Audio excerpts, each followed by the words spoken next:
Hello everyone, welcome to Banu Kitchen. இன்னைக்கு நாம என்ன ரெசிபி பார்க்க போறோம்னா ரொம்பவே டேஸ்டான மட்டன் வறுவல் எப்படி செய்யலாம்ன்றத பார்க்கலாங்க. இதை நீங்க சட்டுன்னு 20 நிமிஷத்துலயே செஞ்சிடலாம். வாங்க இதை எப்படி செய்யலாம்ன்றத பார்க்கலாம். வீடியோக்குள்ள போறதுக்கு முன்னாடி மறக்காம சப்ஸ்கிரைப் பண்ணுங்க and bell icon-ஐ கிளிக் பண்ணுங்க. இதோட ingredients list நான் கீழே description box-ல கொடுத்திருக்கேன். அதையும் மறக்காம செக் பண்ணிக்கோங்க. நாம இங்கே 1 கிலோ மட்டன் வறுவல் செய்ய போறோங்க. நான் இங்கே 1 கிலோ மட்டனை நல்லா கழுவிட்டு எடுத்துட்டு வந்திருக்கேன். இதுல 1 டீஸ்பூன் அளவுக்கு இஞ்சி பூண்டு விழுது சேர்த்துக்கோங்க.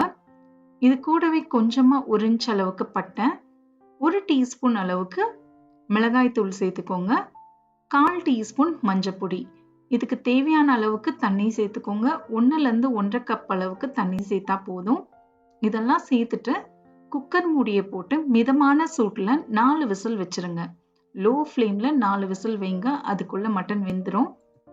இப்போ நம்ம ஒரு மசாலா பொருட்களை அரைச்சிக்கலாம். அதுக்கு ஒரு பேன் எடுத்துக்கோங்க. இதுல 2 டேபிள் ஸ்பூன் அளவுக்கு தனியா, மல்லி விதையை சேர்த்துக்கோங்க. 1 டீஸ்பூன் சோம்பு, அடுப்பு தீயை மிதமான சூட்ல வச்சுக்கோங்க.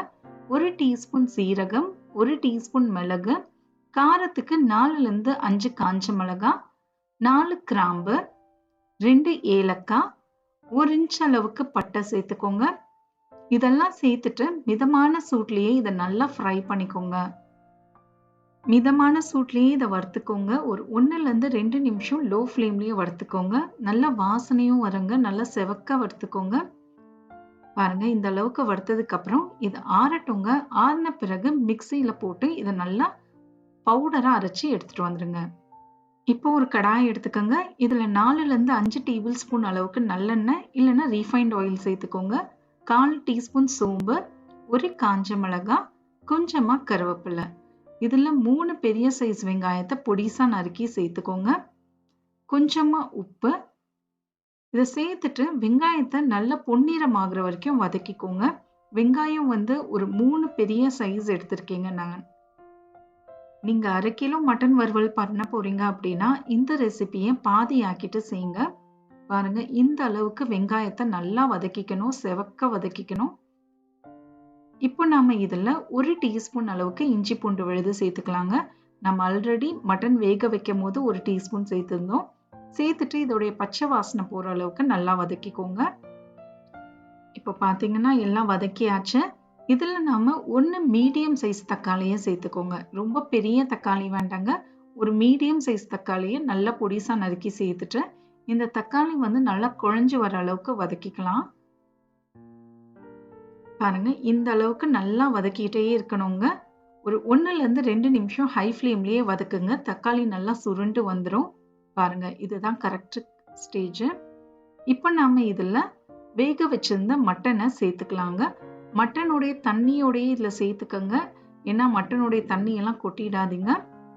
மட்டனோட தண்ணியோடய இதுல சேர்த்துடுங்க. ஃபுல்லா சேர்த்துட்டு இதை நல்லா கலந்து விட்டுருங்க. இதுக்கு தேவையான அளவுக்கு உப்பையும் இப்ப நீங்க சேர்த்துக்கோங்க.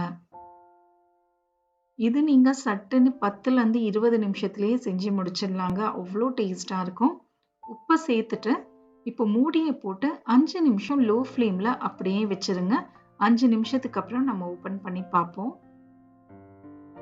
இப்ப பாத்தீங்கன்னா மட்டன் அந்த வெங்காயம் தக்காளி கூட எல்லாம் சேர்ந்து நல்லா தல தலன்னு கொதிச்சிட்டு இருக்கு. இதை ஒரு வாட்டி நம்ம கலந்து விட்டுக்கலாம். பாருங்க, நல்லா கலந்தாச்சு. இப்ப நம்ம அரைச்சு வச்சிருந்த மசாலா பொடியை இதுல சேர்த்துக்கோங்க.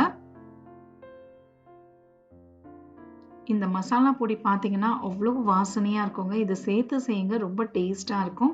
இது கூடவே 1 டீஸ்பூன் அளவுக்கு மிளகாய் தூளும் சேர்த்துக்கோங்க. உங்களுக்கு மிளகாய் தூள் கம்மியா இருந்தா இந்த ஸ்டேஜ்ல சேர்த்துக்கோங்க. இல்ல கரெக்டா இருந்தது அப்படின்னா விட்டுருங்க. எனக்கு கொஞ்சம் காரம் கம்மியா இருந்ததுனால நான் 1 டீஸ்பூன் மிளகாய் தூள் சேர்த்திருக்கேன். சேர்த்துட்டு இதை நல்லா கலந்து விட்டுருங்க ஒரு வாட்டி. இப்ப நாம இதை தட்டை போட்டு மூடி வச்சுட்டு லோ ஃப்ளேம்ல 5 நிமிஷம் அப்படியே இருக்கட்டும்ங்க. அந்த பச்சை வாசனை எல்லாம் போகும் அந்த மசாலா பொடியோட. ஒரு 5 நிமிஷம் லோ ஃப்ளேம்லயே இருக்கட்டும். 5 நிமிஷத்துக்கு அப்புறம் ஓபன் பண்ணி பார்ப்போம். பாருங்க, சூப்பரா அழகா மேல எண்ணெய் அழகா மிதந்து வந்திருக்கு. ஒரு வாட்டி நல்லா கலந்து விட்டு கடைசியா இதுல நம்ம கொத்தமல்லி தழைகளை சேர்த்துடலாம். நான் இதுல சேர்க்கலங்க. உங்களுக்கு தேவைன்னா கடைசியா இதுல கொஞ்சமா கொத்தமல்லி தழைகளை சேர்த்து இறக்கிடுங்க. அவ்வளோதாங்க, நமக்கு சூப்பரான மட்டன் வறுவல் ரெடி ஆயாச்சு. இது சாம்பார் சாதத்துக்கு, ரச சாதத்துக்கு, பரோட்டா கூட வச்சு சாப்பிடலாங்க. அவ்வளோ டேஸ்டா இருக்கும். ட்ரை பண்ணி பாருங்க. எப்படி வந்ததுன்றதை எனக்கு கமெண்ட்ஸ்ல சொல்லுங்க. மறக்காம சப்ஸ்கிரைப் பண்ணுங்க அண்ட் பெல் ஐக்கானை கிளிக் பண்ணுங்க. இன்னொரு வீடியோல உங்களை நான் பார்க்குறேன். தேங்க்யூ ஃபார் வாட்சிங்.